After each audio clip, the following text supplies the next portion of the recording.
of all.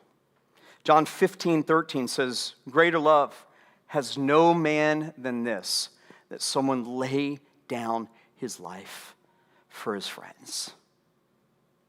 I want you to think about the idea of sacrificing to the point of death for a moment. We see it, and you've seen it. Maybe you have a friend or a loved one or a relative who entered the military, and they did so willing to go to battle, to give their life up for your freedom and my freedom. And I am so thankful for those of you who have a friend or a loved one who gave up their life for my freedom. Maybe you were willing to do that as well, and you served in the military. And it's such an amazing example of how greater love has no one than this, than someone lay down his life for his friends. But Jesus did that not only for his friends, he did it for all of humanity.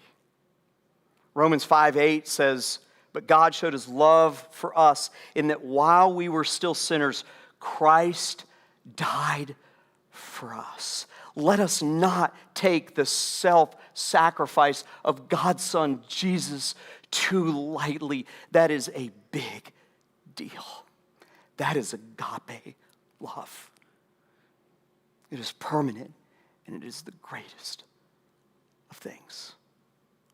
Sacrificing to the point of death is something that if we did that in our day and age, if we said, I'm going to take on the death substitute for someone who has done something wrong, even if it's a family member of ours, the world would think that we're crazy. And yet Jesus didn't do it just for one family member. He did it for the sins of the world. When I think about who I would die for, man, I love my family. I love Cynthia, and I love Sydney, and I love Sean. I love my family.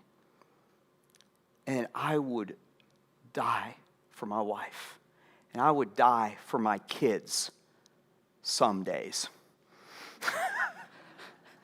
I have amazing kids. Sydney's right down here up front, and I'm probably not going to get lunch today because of what I just said. But Sydney and Sean are amazing. My daughter is amazing. She's a senior. She's going to college next year. I'm going to need your help because I'm going to miss her terribly. Sean is amazing, young, 14-year-old. I almost said 15. And I would die for them every single day because they are my children. And I would die for Cynthia every single day because she's my wife. But Jesus died. Listen, church, Jesus died for the sins of the whole world.